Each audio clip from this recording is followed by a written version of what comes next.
పరిశుద్ధ గ్రంథములో చూసినట్లయితే మార్కు సువార్త 8వ అధ్యాయము, మార్కు సువార్త 8వ అధ్యాయము 1 నుండి 9 వరకు చూసినట్లయితే వాక్యం రీతిగా సెలవిస్తుంది. 30 minutes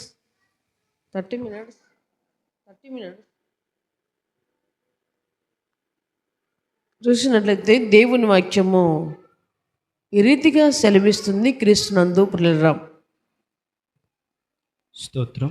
ఆ దినములలో మరి ఒకసారి బహుజనులు కూడి రాగా వారికి తిననేమీ లేనందున యేసు తన శిష్యులకు తమ యొద్దకు పిలిచి, జనులు నేటికి 3 దినములు నుండి నా యొద్దనున్నారు, వారికి తిననేమీ లేనందున నేను వారి మీద కనికరపడుచున్నాను. నేను వారిని ఉపవాసముతో తమ ఇండ్లకు పంపివేసిన ఎడల మార్గములో మూర్చపోదురు. వారిలో కొందరు దూరము నుండి వచ్చిన వారని వారితో చెప్పాను. అందుకైన శిష్యులు ఈ అరణ్య ప్రదేశములో ఒకడెక్కడ నుండి రొట్టెలు తెచ్చి వీరిని తృప్తిపరచగలరని ఆయన అడిగిరి. ఆయన, మీ వద్ద ఎన్ని రొట్టెలు ఉన్నవని వారిని అడగగా వారు 7 అనిరి. అప్పుడు నేల మీద కూర్చున్నని ఇందులోకి ఆజ్ఞాపించి ఆ 7 రొట్టెలను పట్టుకొని కృతజ్ఞతాస్తులు చెల్లించి విరచి వారి కొడ్డించుటకై తన శిష్యులకు ఇచ్చాను. వారు జనసమూహముకు వడ్డించరే. దేవునికి స్తోత్రం. హల్లెలూయా, హల్లెలూయా, హల్లెలూయా. అరణ్య ప్రాంతములో ఏకాంతముగా మరినటువంటి తరుణములో జనాలు ప్రభువుని వెతుక్కుంటూ వచ్చి ప్రభువు బోధిస్తుండగా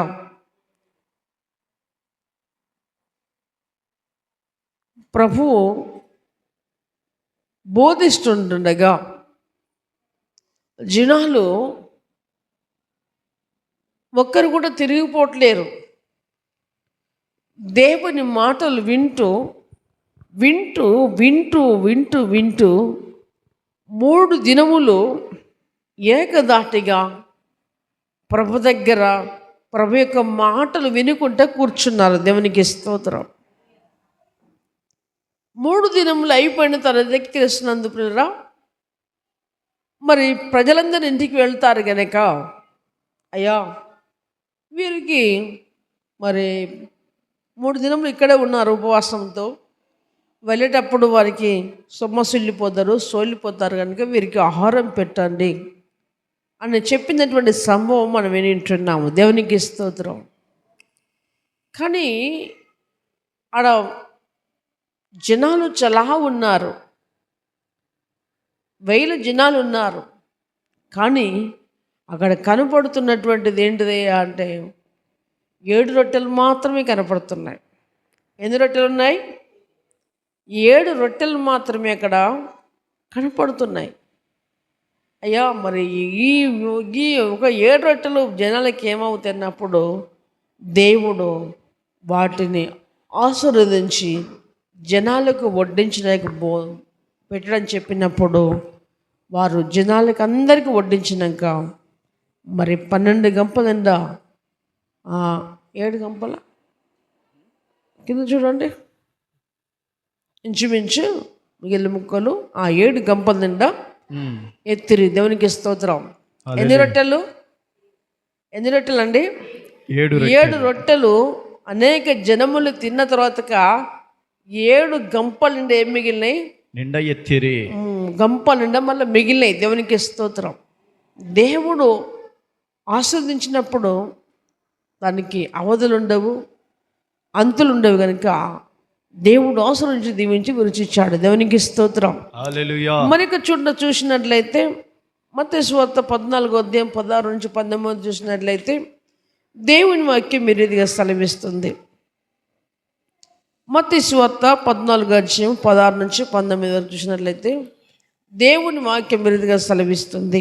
యేసు వారు వెళ్ళనక్కరలేదు, వారిని వెళ్ళనక్కర్లేదు, మీరే వారికి భోజనం పెట్టడని వారితో చెప్పగా వారు వారు ఇక్కడ మన యొద్ద 5 రొట్టెలను, ఇక్కడ మన యొద్ద 5 రొట్టెలు మాత్రమే ఉన్నాయి, 2 చేపలను తప్ప 2 చేపలు తప్ప మరి ఏమీ లేదని ఆయనతో చెప్పిరి. ఏమీ లేదు అని ఆయనతో చెప్పిరి. అందుకైనా వాటిని నా యొద్దకు తేండని చెప్పి తీసుకురండి, పచ్చిక మీద కూర్చుండడాన్ని జనులకు ఆజ్ఞాపించి, జనులందరూ కూర్చోబెట్టండి, జనులకు ఆజ్ఞాపించి ఆ 5 రొట్టెలను 2 చేపలను పట్టుకొని, 2 చిన్న చేపలను పట్టుకొని ఆకాశం వైపు కన్నులెత్తి ఆశీర్వదించి ఆ రొట్టెలు విరిచి శిష్యులకు ఇచ్చినప్పుడు వడ్డించడం మొదలు పెట్టారు. శిష్యులు జనులకు వడ్డించిరి. వారందరూ తిని తృప్తి పొందిన తర్వాత మిగిలిన ముక్కలు 12 గంపల ఎత్తారు. దేవునికి స్తోత్రం. హల్లెలూయా. ఆడ 2 రొట్టెలు కొన్ని, 7 రొట్టెలు కొన్ని చిన్న చేపలు, ఇక్కడ 5 రొట్టెలు 2 చిన్న చేపలను దేవుడు ఆడ ఇంచుమించు 5,000 మంది పురుషులని ఒక సమూహం కనబడుతున్నది. క్రీస్తునందు ప్రియమైనటువంటి వాళ్ళరా, దేవుని వాక్యం మెరుగ్గా సెలవిస్తుంది. ఇది చూస్తున్నట్లయితే క్షేమైపోయేటువంటి ఆహారం. ఇది క్షేమైన దాని కొరకు మీరు కష్టపడకూడదు, అక్షయమైన దాని కొరకు మీరు కష్టపడండి. క్షేమైపోయేటువంటి ఆహారం కొరకు మీరు ఎలా ఉంటారు?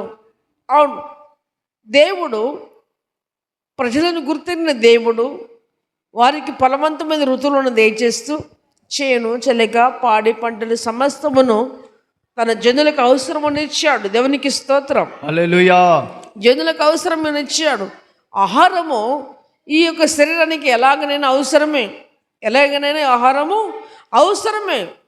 మరి ఈరోజు రొట్టె గురించి మరి ఎందుకు మాట్లాడుకుంటున్నామంటే, నిజమైన ఒక రొట్టె ఉంది, సిసలైన ఒక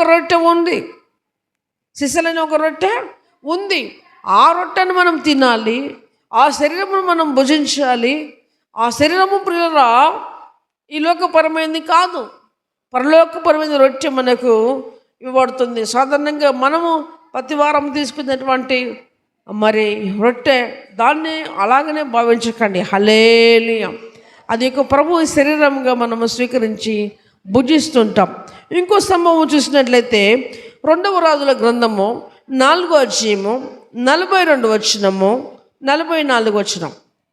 4వ అధ్యాయము 42 నుంచి 44 చదవాలా? 2వ రాజులు 4వ అధ్యాయం 42-44. మరియు ఒకడు బయల్షాసు నుండి మొదటి పంట బాపాతు యావల పిండితో చేయబడిన యావల పిండితో ఏం చేసిండు? చేయబడిన ఏంటిదండి? మొదటి పంట. ఏం పంట అది? మొదటి పంట. ఏం పంట?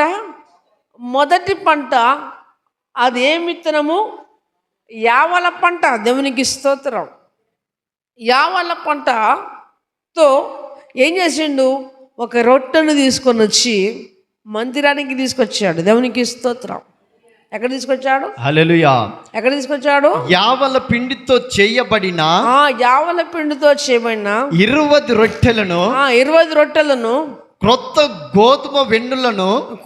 గోధుమ ఎన్నులను కొన్ని పండ్లను తీసుకొని వచ్చి దైవజనుడైన అతనికి కానుకగా ఇయ్యగా, దైవజనుడైనటువంటి అతనికి కానుకగా ఇవ్వ. దేవునికి స్తోత్రం.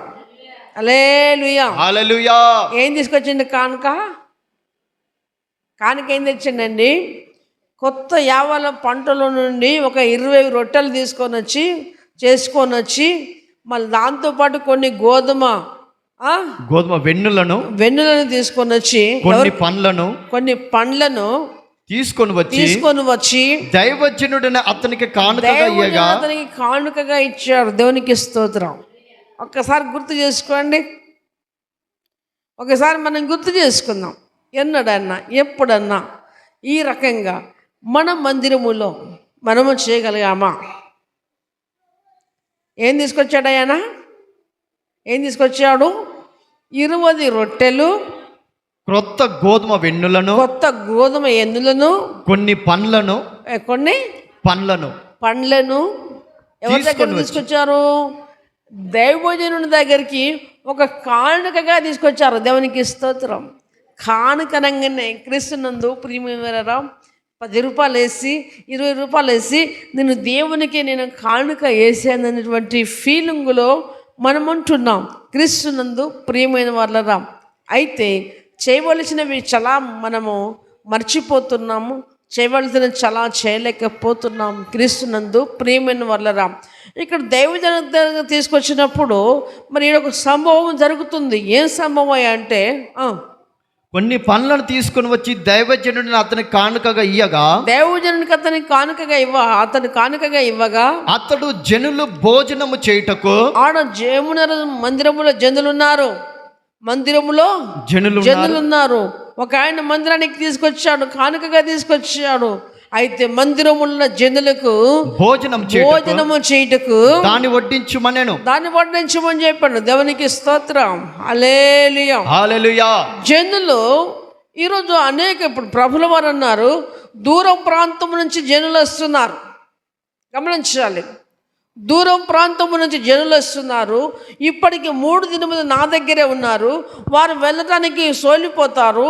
కొంతమంది దూరం నుంచి వచ్చారు, వారికి మనం భోజనం పెట్టి పంపించాలనే ఒక మాట దేవుడు చెప్తా ఉంటాడు. క్రీస్తునందు ప్రియులారా, తెచ్చింది ఎవరు? మరి ఆడికి రొట్టెలు పట్టుకొని వచ్చింది ఎవరు? రొట్టెలు పట్టుకొచ్చింది ఎవరండి? మీలాంటి భక్త జనాంగమే పట్టుకొని వచ్చింది. దేవునికి స్తోత్రం. మీలాంటి భక్త జనాంగమే పట్టుకొని వచ్చి కూర్చున్నది.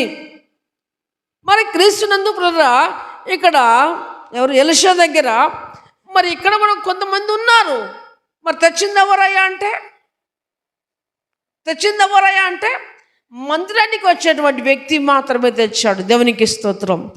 మందిరానికి తెచ్చే వ్యక్తి తెచ్చినప్పుడు మందిరానికి దూరం నుండి వచ్చినటువంటి ప్రజలకు ఆహారముగా వడ్డించడానికి సిద్ధపాటు కలుగుతుంది. దేవునికి స్తోత్రం.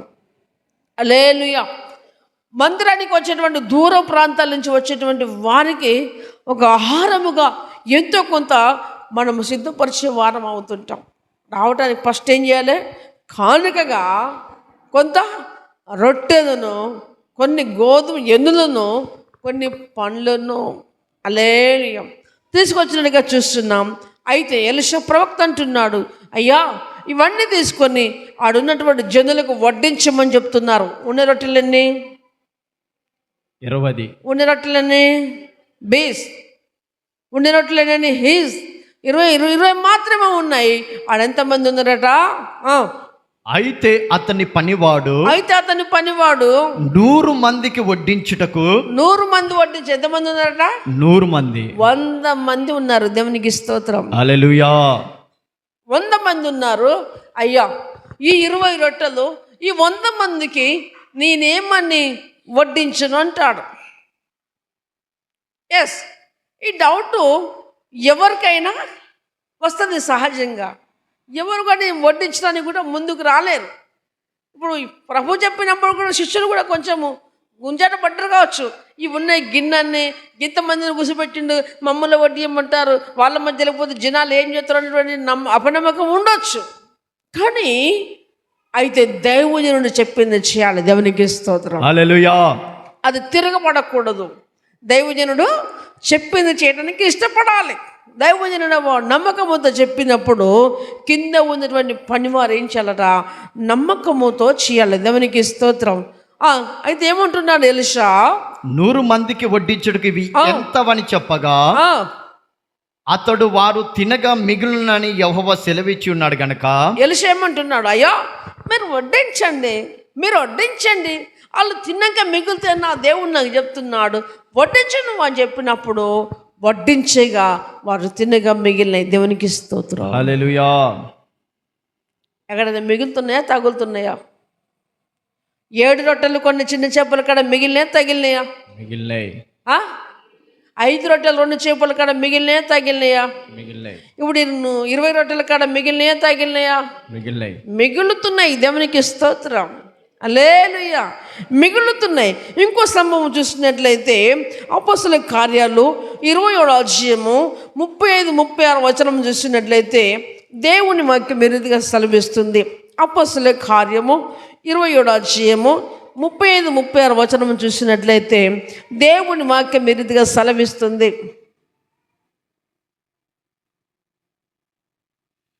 ఈ మాటలు చెప్పి ఒక రొట్టె పట్టుకొని అందరి ఎదుట దేవునికి కృతజ్ఞతాస్తుతులు చెల్లించి దాన్ని విరిచి తినసాగెను. దేవునికి స్తోత్రం. ఇతను ఎవరయ్యా అంటే క్రీస్తునందు ప్రియమైన వాళ్ళరా అపొస్తలుడైన పౌలు.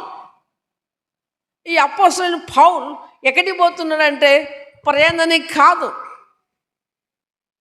ఒక న్యాయాధిపతి ఎదురు నిలవడానికి పోతున్నాడు. ఒక బంటులు పట్టుకొని పోతున్నారు. ఒక ఇబ్బందులను పోతున్నాడు. ఆయన కష్టంతో పోతున్నాడు. అతన్ని తీసుకుపోతున్నప్పుడు సముద్రం మీద అల్లకొల్లమైపోతుంది వారి పడవ, వారి నావ అయిపోతుంది. ప్రజలకు భయము. ఇక మేము భర్తం పొందినటువంటి భయం వారిలో, ఆశ లేదు, ఇక చచ్చిపోతున్న భయం వారిని పట్టింది. కానీ అపొస్తలుడైన పౌలు అంటున్నాడు, అయ్యలారా మీరు ధైర్యము చెడొద్దు.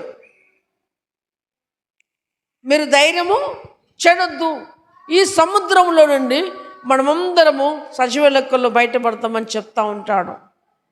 అయితే నా మాట వినండి. రాత్రి దేవుడు నా కథలో చెప్పాడు, నువ్వు రోమా చక్రవర్తి ఎదురు నిలబడాల్సినటువంటి విషయం ఉంది పౌలా, నువ్వు భయపడకమని నా దేవుడు చెప్పాడు. అయ్యేందరా ధైర్యం తెచ్చుకోండి. ఇగో గితంత రొట్టె తీసుకొని, గితంత రొట్టె ముక్క తీసుకొని మీరు బలం పొందుకోండి. మీరు బలం పొందుకుంటారని దేవుని వాక్యం సెలవిస్తుంది. ఎన్ని రొట్టెలు ఉన్నాయి అపొస్తలుడైన పౌలు దగ్గర? ఒక రొట్టె.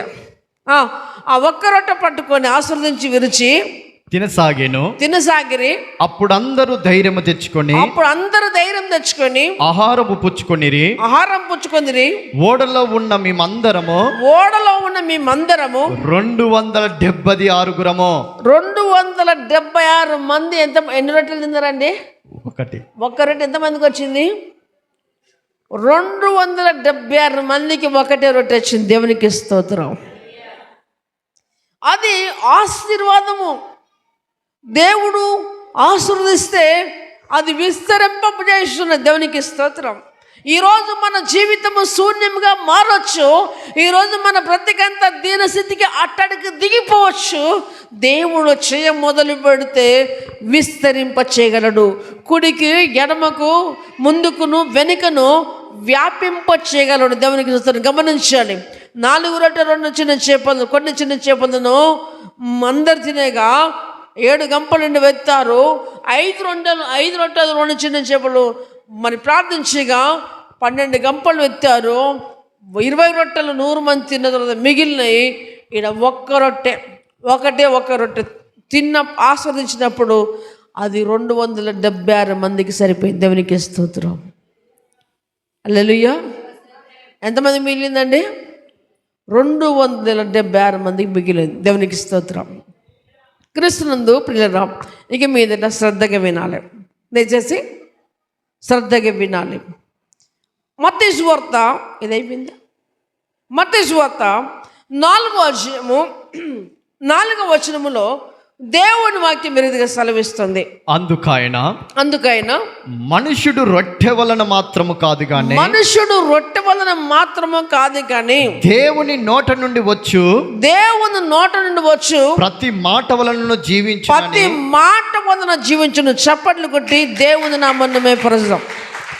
ఇప్పటిదాకా మనం మాట్లాడుకుంది ఏంటంటే శరీరానికి కావలసినటువంటి రొట్టె గురించి. మనము పరిశుద్ధ గ్రంథములో ఉన్నటువంటి ఆశ్చర్యకరమైన సంగతులను దేవుడు మనకు చూపెట్టాడు. దేవునికి స్తోత్రం. కానీ ఇప్పుడు ఇవి చూసే రొట్టె ఆత్మ సంబంధమైన రొట్టె. దేవునికి స్తోత్రం. ఏ రొట్టె ఇప్పటిది? ఆత్మ సంబంధమైన రొట్టె. ఇప్పటిదాకా మనం విన్న సంఘటనలన్నీ కూడా అవి ఆశ్చర్యంగా ఉన్నాయి, దేవుడు గొప్ప కార్యం చేశాడు. ఇప్పటి నుండి కూడా ఆత్మ సంబంధమైన రొట్టె మనం భుజించాలి. దేవునికి స్తోత్రం. మనుషుడు రొట్టె వలన మాత్రము కాదు కానీ దేవుని నోట నుండి వచ్చు ప్రతి మాట వలన మనుషుడు జీవిస్తాడు. దేవునికి స్తోత్రం. హల్లెలూయా, హల్లెలూయా. మనుషుడు రొట్టె వలనే కాదు, కేవలం ఆహారం వలనే కాదు. క్రీస్తునందు ప్రియులారా, మరి మోషను చూసినట్లయితే మరి సీనాయి పర్వతంకి వెళ్ళినప్పుడు ప్రియులారా 40 దినములు కొండ మీదనే ఉన్నాడు దేవుని దగ్గర. ఆయన నీళ్లు తాగలేదు, ఆహారము భుజించలేదు అని దేవుని వాక్యం సెలవిస్తుంది. కాగా ఆయన దిగి వచ్చినప్పుడు ఆయన ముఖము ప్రకాశించడం వలన ప్రజలు చూడలేకపోయారని దేవుని వాక్యం సెలవిస్తుంది. దేవునికి స్తోత్రం. కనుక ఏ రొట్టెని మనం తినాలి? ఏ రొట్టెని తినాలి? ఆహారం బాడీకి అవసరమే. దేవుని పిల్లలారా, మనకు కావాల్సిన రొట్టె ఏంటిదంటే ఎజెకియెలు గ్రంథం 33వ అధ్యాయము 3వ వచనములో దేవుని వాక్యం మెరుగుగా సెలవిస్తుంది. ఎజెకియెలు గ్రంథం 3వ అధ్యాయము 3వ వచనము చూసినట్లయితే దేవుని వాక్యం మెరుగుగా సెలవిస్తుంది. నరపుత్రుడా, నేనిచ్చుచున్న ఈ గ్రంథమును, నరపుత్రుడా, నేనిచ్చుచున్నటువంటి ఈ గ్రంథమును ఆహారముగా తీసుకొని దానితో నీ కడుపు నింపుకొనుమనను నాతో సెలవీయగా నేను దాన్ని భక్షించి తిని అది నా నోటికి తేనె వలె మధురముగా నుండెను. దేవునికి స్తోత్రం. ఏం చెప్తున్నాడయ్యా అంటే మనుషుడు రొట్టె వలన మాత్రమే కాదు, దేవుని నోటి నుండి వచ్చి ప్రతి మాట వల్ల జీవిస్తాడని చెప్తున్నాడు దేవుడు. నరపుత్రుడా, ఈ గ్రంథమును ఏం చేయమన్నాడు దేవుడు? ఆహారము భక్షించమన్నాడు, తినమన్నాడు. అది నీ కడుపులో ఉంచుకోమంటున్నాడు. దేవునికి స్తోత్రం. హల్లెలూయా. నరపుత్రుడా, చదవకసారి. నరపుత్రుడా, నేనిచ్చుచున్న ఈ గ్రంథము, నేను మీకు ఇచ్చినటువంటి ఈ గ్రంథము ఆహారముగా తీసుకొని. హల్లెలూయా. ఈ గ్రంథము పునరా ఎంతమంది దగ్గర ఉంది? ఈ గ్రంథం చెల్లబట్టండి, గ్రంథాలపై గిలబట్టండి. గ్రంథాలు, పరిశుద్ధ గ్రంథాలు లేబట్టాల పైగా. హల్లెలూయా. ఏం చేయాలి దీన్ని? మరి సంకల పెట్టుకొని పోవడమే కాదు, ఏదన్నా బలహీనత తల కింద పెట్టుకుంటానికి కాదు. ఇది ఎక్కడ ఉండాలి? దీన్ని మనం భుజించాలి. ఏం చేయాలండి? దీన్ని మనం భుజించాలి. అమ్మ, మా పాస్టర్ గారు ఈ బైబిల్ని భుజించేదని చెప్పిందని ఇంటి వాంగని తినడం మొదలు పెట్టకండి. తినటము మొదలు పెట్టకండి. ఏం చేయాలంటే చదవటం మొదలు పెట్టాలి. తినటానికి కాదు, చదువుకోవటానికి. ఇందులో ఉన్న మాధుర్యాన్ని, ఇందులో ఉన్న మర్మములు, ఇందులో ఉన్న సత్యములు మనము గ్రహించడానికి ఈ గ్రంథమును, ఈ ప్రవచన వాక్యమును, ఈ ప్రవచన వాక్కును మనము అనుదినము భుజించాలి. దేవునికి స్తోత్రం. అయ్యా, మరి నాకు చదువు రాదు, నేనేం చేయాలంటే నీ బిడ్డకో నీ కొడుకో చదువు వస్తుంది కాబట్టి రోజు ఒక అధ్యాయము చదివించుకోండి. లేకపోతే క్రీస్తునందు పిల్లరా మరి ఇరుగు వారిని పొరుగు వారితో కాస్త ఫ్రెండ్షిప్ అయి రోజు ఒక మాట వినటానికి ట్రై చేయండి. దేవునికి స్తోత్రం. నరపుత్రుడా, ఈ గ్రంథమును ఏం చేయమన్నాడు? ఆయన భుజించని చెప్పినప్పుడు దానితో నీ కడుపు నింపుకోమంటున్నాడు దేవుడు. హల్లెలూయా. ఇప్పటిదాకా ఉన్నటువంటి సంభవం రొట్టెలతో కడుపు నింపుకున్నారు. ఇప్పుడు దేవుని గ్రంథముతో కడుపు నింపుకోవాలి. క్రీస్తునందు ప్రియులారా, ఎందుకు నింపుకోవాలంటే అది మనకు అవసరము. ఇది ఆత్మీయ ఆహారము. చూడండి ప్రియులారా, ఇంకా ఇర్మియానా ఎజెకియెలు గ్రంథం, ఇర్మియా గ్రంథం 10వ అధ్యాయము 16వ వచనంలో దేవుని వాక్యం మెరుగుగా సెలవిస్తుంది. ఇర్మియా గ్రంథం 10వ అధ్యాయము 16వ వచనంలో దేవుని వాక్యం మెరుగుగా సెలవిస్తుంది. నీ మాటలు నాకు దొరకగా, నీ మాటలు నాకు దొరకగా నేను వాటిని భుజించి తిని, నేను వాటిని భుజించి తిని. సైన్యములకు అధిపతియగు యెహోవా, సైన్యములకు అధిపతి యెహోవా, దేవా దేవా నీ పేరు నాకు పెట్టబడిన గనుక, నీ పేరు నాకు పెట్టబడింది గాక. నీ మాటలు నాకు సంతోషమును. ఒకటే వచనం, నీ మాటలు నాకు దొరకగా నేను వాటిని భుజించి తిని. నీకు ఈరోజు చదువు రాదు కావచ్చు, నీకు విద్య లేదు కావచ్చు, అయితే ఆయన మాటలు నీకు దొరికినప్పుడు ఏం చేయాలా?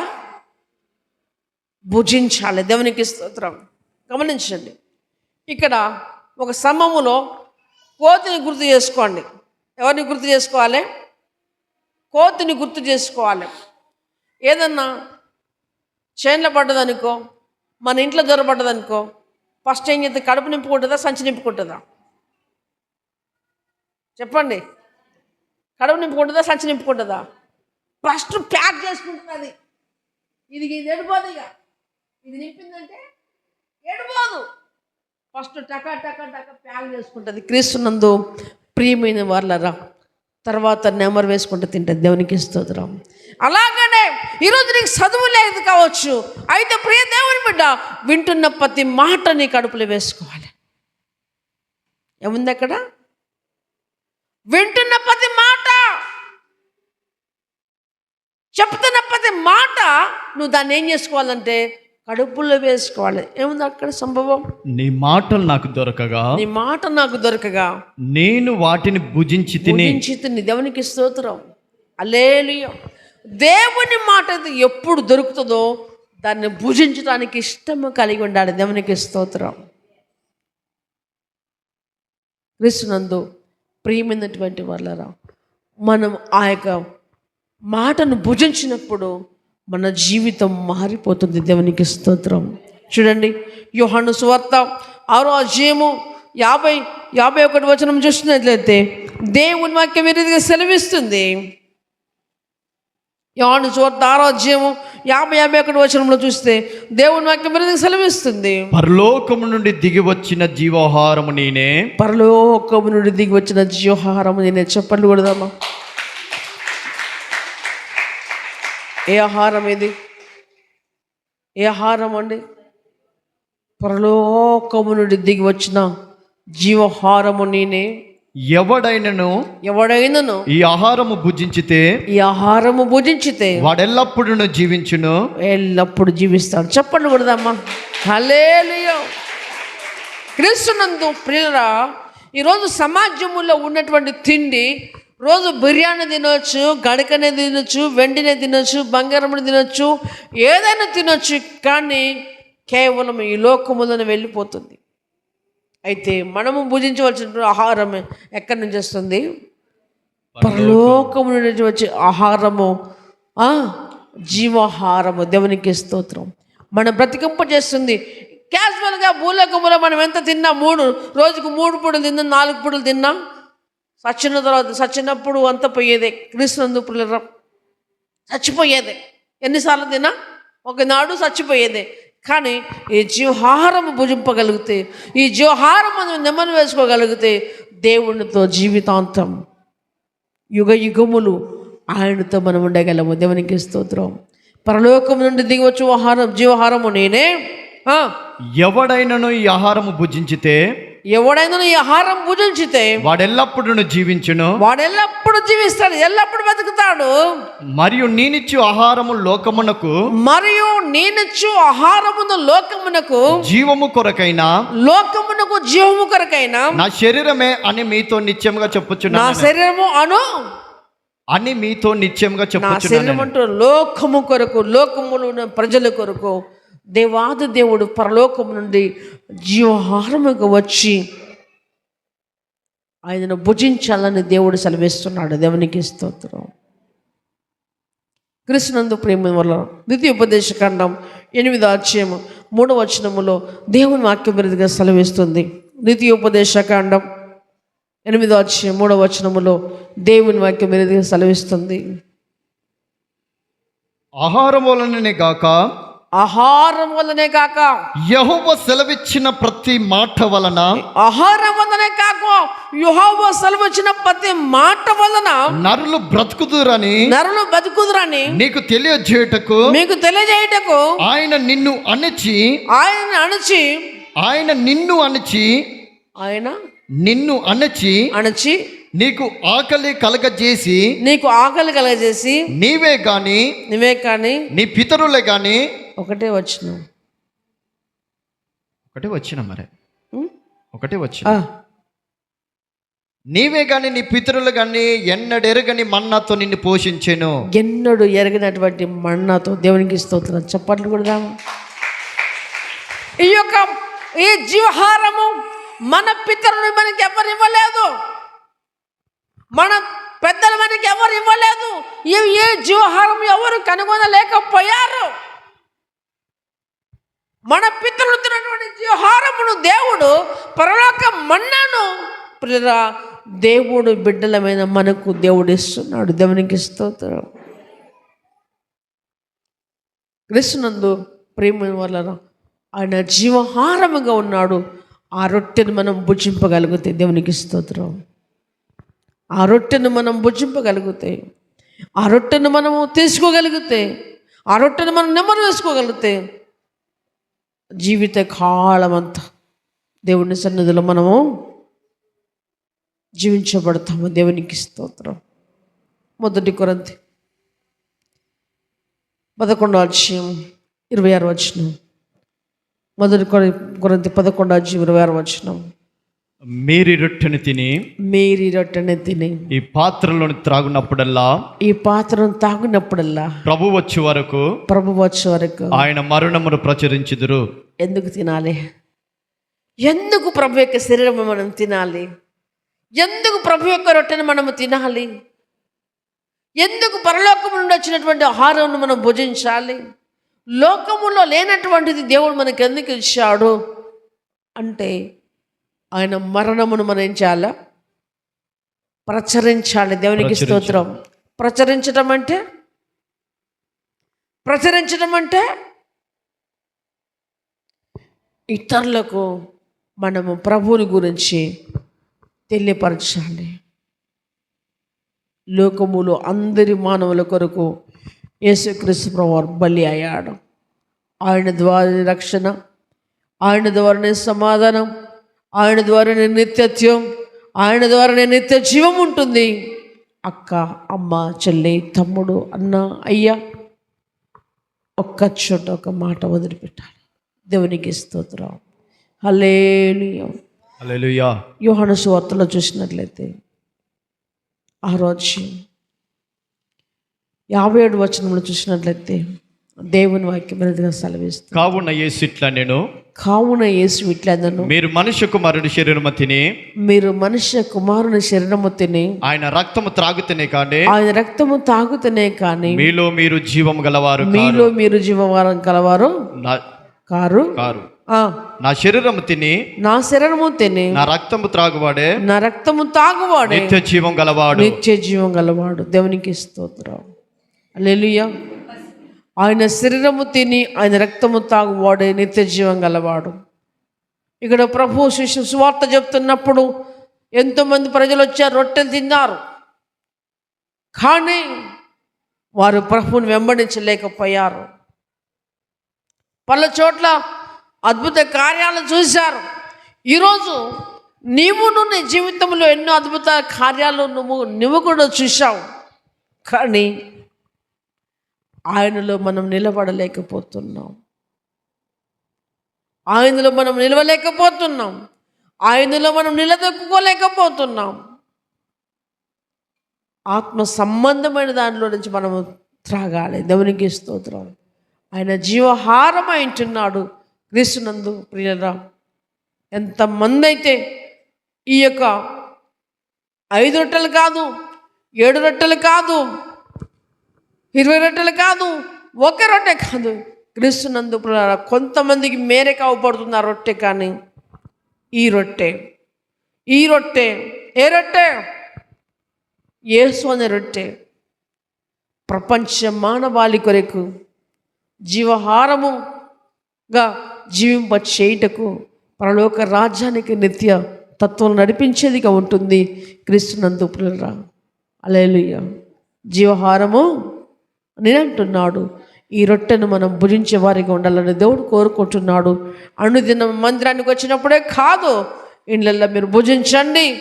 లేకపోతే మందిరం ఇళ్ళలో వీలు పడినప్పుడు దేవుడి మందిరకు వచ్చిన ప్రతి మాట నీ కడుపు నింపుకోదని దేవుడు కోరుచున్నాడు. దేవుడి కొద్ది మాటలు ఆశ్రయించి మన జీవితంలో ఫలింపచేయను గాక.